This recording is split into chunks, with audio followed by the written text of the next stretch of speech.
The Lord be with you. And with your spirit. A reading from the Holy Gospel according to Luke. Glory to you, O Lord.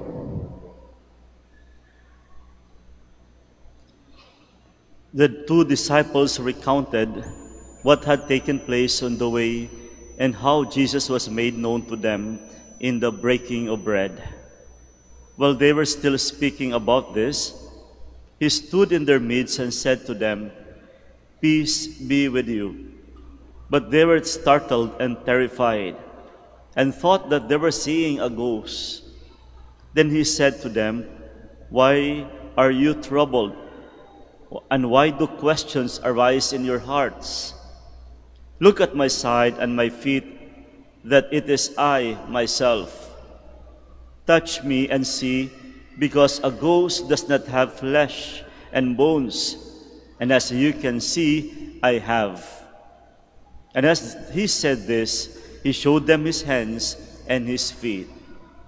While they were still incredulous for joy and were amazed, he asked them, "Have you anything here to eat?"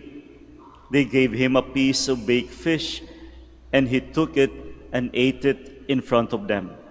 And he said to them, "These are my words that I spoke to you while I was still with you, that everything written about me in the law of Moses and in the prophets and Psalms must be fulfilled." Then he opened their minds to understand the scriptures, and he said to them, "Thus it is written that the Christ would suffer and rise from the dead on the third day, and that repentance for the forgiveness of sins would be preached in his name to all the nations, beginning from Jerusalem." My dear friends, the Gospel of the Lord. Praise to you, Lord Jesus Christ. Please be seated.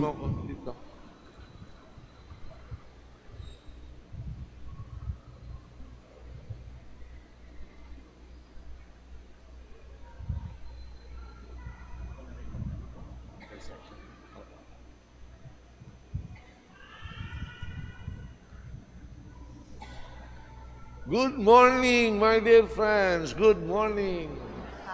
We are now celebrating the third Sunday of Easter. So you should be very, very happy. Let us clap our hands. And for us here, the third Sunday of Easter, of course, is very significant because the following Wednesday, we commemorate the coronation of Our Lady of Manaoag. Let's clap our hands for her. Okay. Now, let us go to the Bible reading. And what I should like to suggest in connection with this Bible reading is that we go back to the story of the two disciples who were going to Emmaus, or in our language, Emmaus. Ganun sa yata sa Pilipino, Emmaus. Pero sa English, ang sabi nila, Emmaus. Okay? And I suggest that there would be sana a painting about these disciples on their way to Emmaus and also on their way back to Jerusalem. Okay? What we have in the gospel today is the tail end, actually, of the story of these two disciples who were going to Emmaus. They returned to Jerusalem, and they were very enthusiastic, and they were met also with enthusiasm because the Lord had appeared to his loved ones, his disciples, who were initially or in the beginning very much afraid. They had closed the doors. But Jesus, the resurrected Christ, could go through closed doors, and He showed Himself to them. So, let's go back to my suggestion. We should have what we call a triptych. Triptych. Huh? I do not see an example here. Our paintings here seem to be murals. They are not triptych. A triptych is a painting with 3 panels. Excuse me. 3 panels, okay? And sometimes you put hinges on the 2 side panels so that you can close them.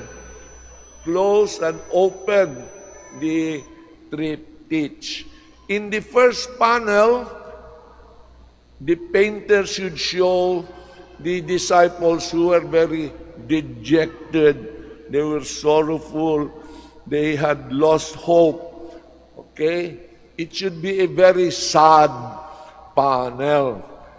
But in the middle, you should show Christ commenting on the Scriptures, going through the Scriptures, telling these 2 disciples that the Scriptures prophesied everything that happened to Him in Jerusalem. And then they reached Emmaus.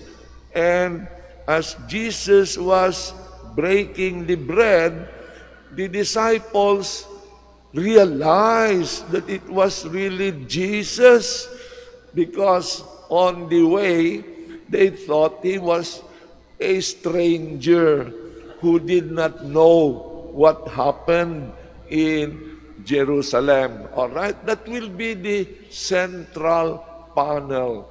Jesus explaining the Scriptures to these disciples. Yun namang third panel, yung ikatlong painting na ididikit natin dun sa first and second panel. Ano naman ang ilalagay? Siyempre, enthusiasm, joy, at the resurrection of the Lord.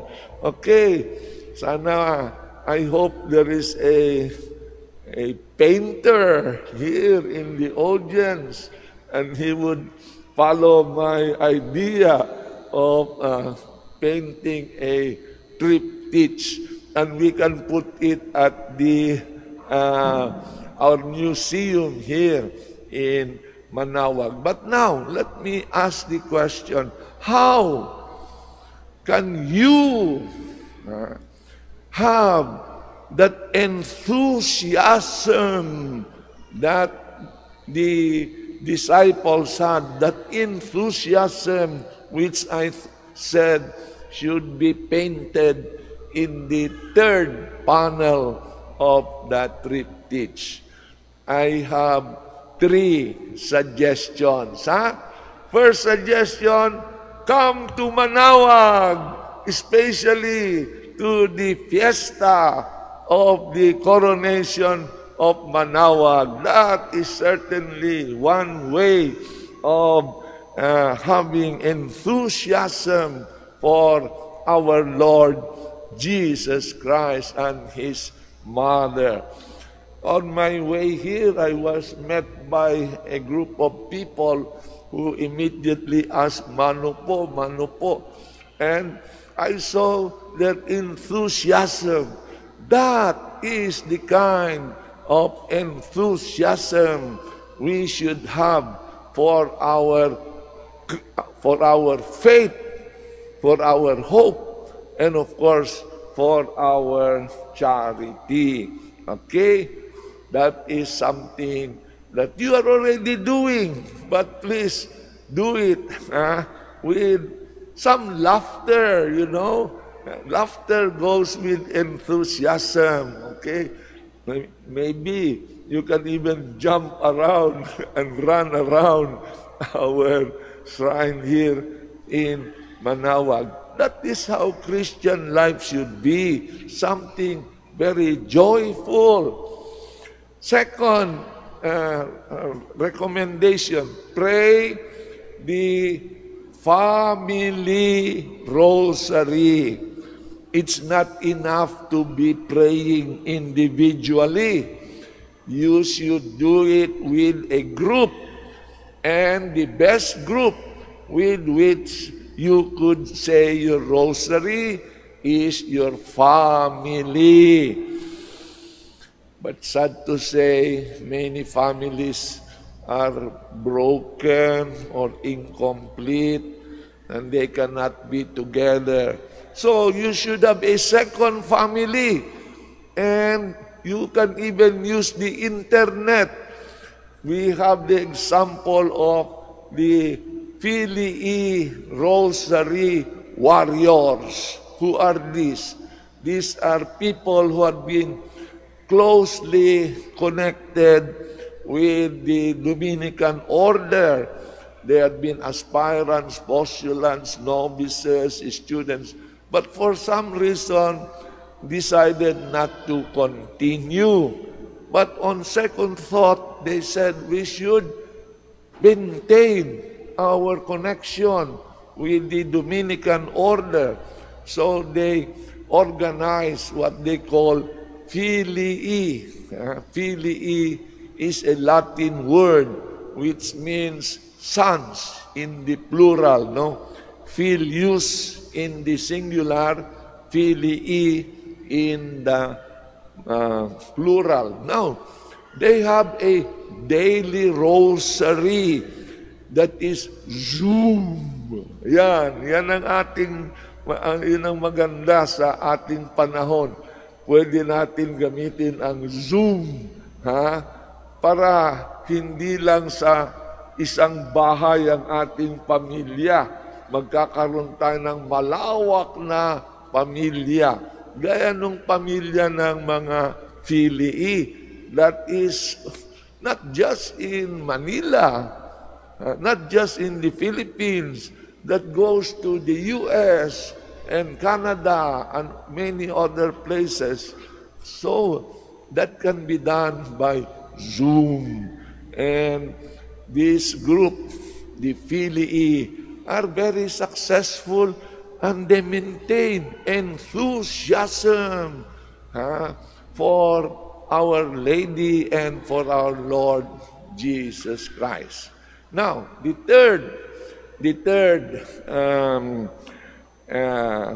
suggestion, recommendation that I will give to you is that of doing Lectio Divina.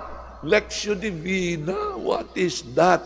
Lectio Divina is, these are two Latin words which means reading of the Bible. It is a systematic way of reading the Bible. Something very simple. This was promoted by Pope Paul VI, even while he was still the Archbishop of Milan. Okay? So he said, number one, we should read the Bible daily. Daily. Read the Bible every day. Just a little portion. Even just half a page. If your Bible is very big, maybe 1/4 of a page would be enough. But half a page of the Bible, read it. But please continue reading every day. And as you know, by the way, here in the Philippines, our newest Bible is the Pinoy Bible. What is that Pinoy Bible? It is a Bible that uses the Filipino language that is being spoken in day-to-day life, especially by the young people. Okay. It's not Tagalog. We do not use we do not limit ourselves to Tagalog words, but we borrow from English and Spanish and sometimes from Italian. But even the Tagalog is simplified. It is not like the classical structure of Tagalog. That is why we don't call it Tagalog English. We call it Pinoy Bible. Now, read a page or half a page every day. Number one, read. But do not just read. Make a summary. All right? And of course, maybe you need training to do this. Not everybody knows how to make a good summary of what he or she is reading. So maybe you should go to a seminar, you go to a kind of congress or something that will help train you to make a summary of what you read. Maybe for 1 year, you can borrow the summaries that other people do. But eventually, you yourself should be able to make a summary of what you read. Okay? After that, meditatio. You go to the message. You ask yourself, or maybe you can ask God, God, what are you telling me here? Okay? And then pause, and you will get an answer. You'll get an answer if you keep asking God, what are you telling me through these words? And then, oratio, that means you respond. You respond to what God is telling you. And finally, it is contemplatio, or as the Dominicans do it, contemplata aliis tradere. What does that mean? These are, again, Latin words. Contemplata, these are the things that you have contemplated. Aliis tradere, give to others. So you should share what you have contemplated with others. You should pick up a very striking word, a word that is worthy of being memorized and worthy of being meditated upon again and again. And then you share this word and your contemplation with others. That is Lectio Divina. So, if you do these 3 suggestions that I made, come to Manawag, that's our number 1. Number 2, pray the rosary as a family. And number 3, do Lectio Divina every day. Then you will certainly be very enthusiastic. And that is what we need today. We need enthusiasm for our religion, enthusiasm for Jesus Christ, enthusiasm for Our Lady. And right now, let us express this by clapping our hands.